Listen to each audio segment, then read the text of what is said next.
Assalamualaikum warahmatullahi wabarakatuh. Alhamdulillah wa syukrun ala ni'matillah, la haula wa la quwwata illa billah. Asyhadu an la ilaha illallah wa asyhadu anna Muhammadan abduhu wa rasuluhu allazi la nabiyya ba'da. Amma ba'du. Yang terhormat Ketua Sidang Bapak Profesor Dr. Haji Wan Jamaluddin MAG PhD. Yang terhormat Ibu Dr. Haja Mahmuda SAG MAG. Yang terhormat Bapak Profesor Dr. Kiai Haji Muhammad Mukri MAG selaku penguji 1. Yang terhormat Bapak Profesor Dr. Haji Faisal SH MH selaku penguji 2 sekaligus sebagai promotor. Yang terhormat Bapak Profesor Dr. Kiai Haji Alamsyah SAG MAG selaku penguji 3 sekaligus sebagai promotor 1. Yang terhormat Ibu Dr. Haja Zurahini SH MH selaku penguji 4 sekaligus sebagai promotor 2. Terusnya yang terhormat Bapak Profesor Dr. Abdul Ghafur MSI selaku penguji 5. Seterusnya kepada Yang Mulia Hakim Tinggi Panitra Sekretaris Pengadilan Tinggi Agama Bandar Lampung serta rekan-rekan selaku Ketua Pengadilan Agama Selampung, rekan-rekan hakim, umumnya seluruh hadirin wal hadirat yang sempat hadir pada kesempatan kali ini yang tidak dapat saya sebutkan satu persatu nama dan gelarnya.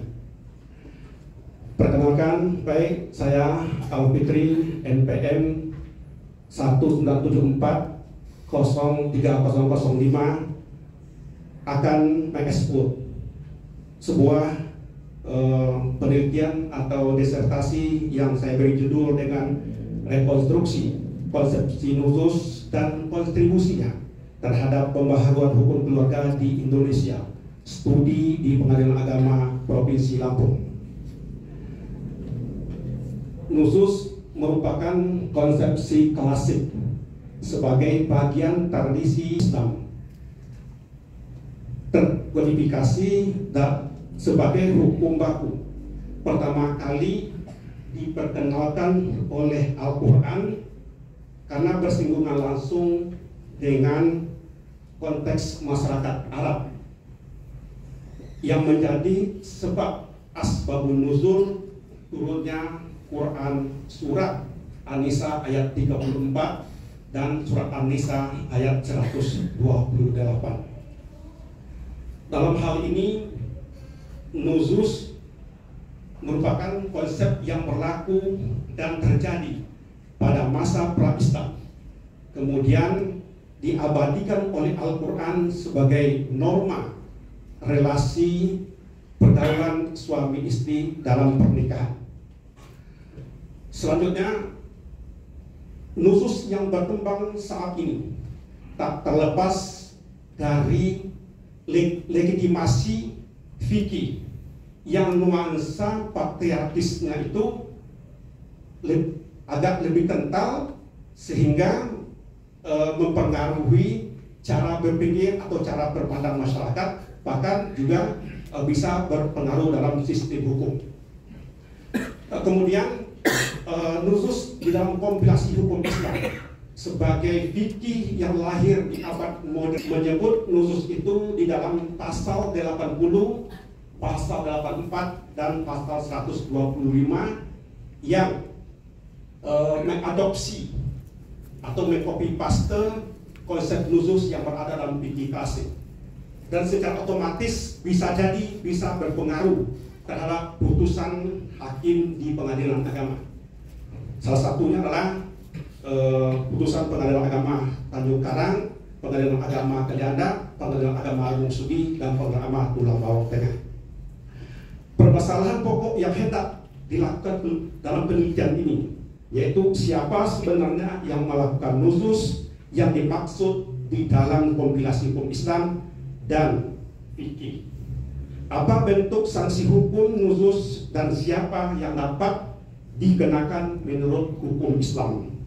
Apa legal reasoning hakim pengadilan agama di Provinsi Lampung tentang sanksi hukum yang diberikan bagi pelaku nuzus? Dan keempat, apa bentuk konsep nuzus yang tepat dalam era modern dan bagaimana kontribusinya terhadap pembahasan hukum keluarga di Indonesia?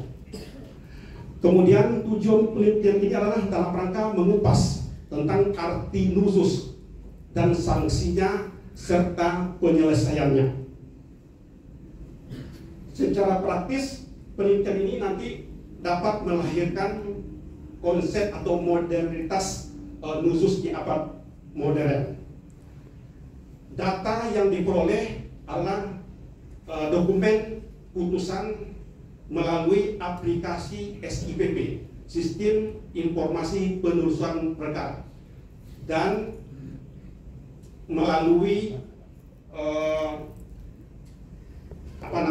survei secara online, yaitu menggunakan Google Form dan WhatsApp kepada ketua, wakil ketua, hakim, khususnya hakim yang menangani perkara nuzus serta studi pustaka. Kemudian teori yang penulis gunakan atau Propendus gunakan adalah teori analisis hukum gender. Di dalam konsep Islam dikenal dengan teori mubadalah. Hasil penelitian ini menunjukkan bahwa dalam kompilasi hukum Islam, nuzus dipersempit hanya untuk istri. Satu-satunya adalah yang berbuat nuzus.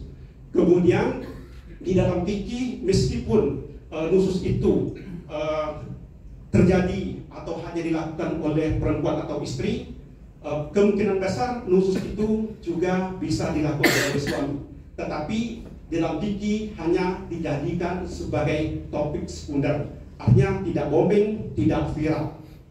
Kemudian di dalam putusan hakim bahwa nuzus dijadikan sebagai alasan untuk tidak memberikan nafkah bagi istri apabila terjadi perceraian karena adanya tuntutan atau rekompensi dari pihak istri.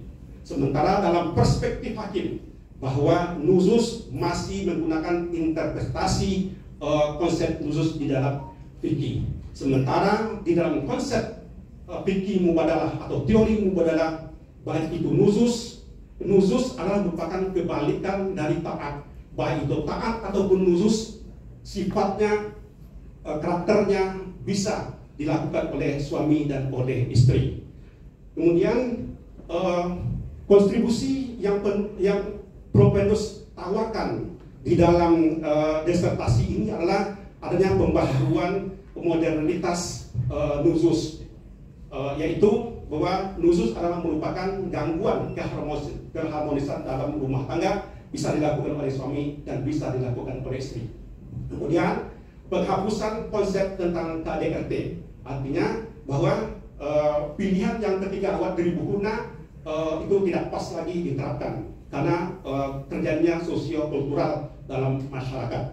Kemudian bagi hakim, khususnya bagi pengadilan, kontribusi yang dapat ditawarkan bahwa kasus nuzus ini harus diajukan pertama bersamaan dengan proses permohonan cerai talak.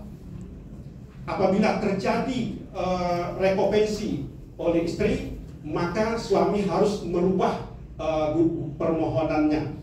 Apabila tidak dirubah permohonannya, maka seorang hakim harus menyatakan menolak keberatan atau nuzus yang diajukan oleh seorang suami. Kemudian kemungkinan juga ada nuzus, karena memang nuzus dalam konsep ini adalah yaitu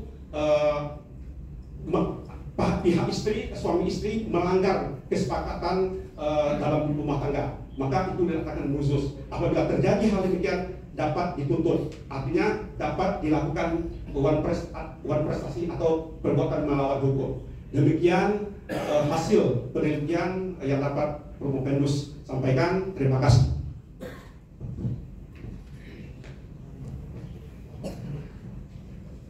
Terima kasih.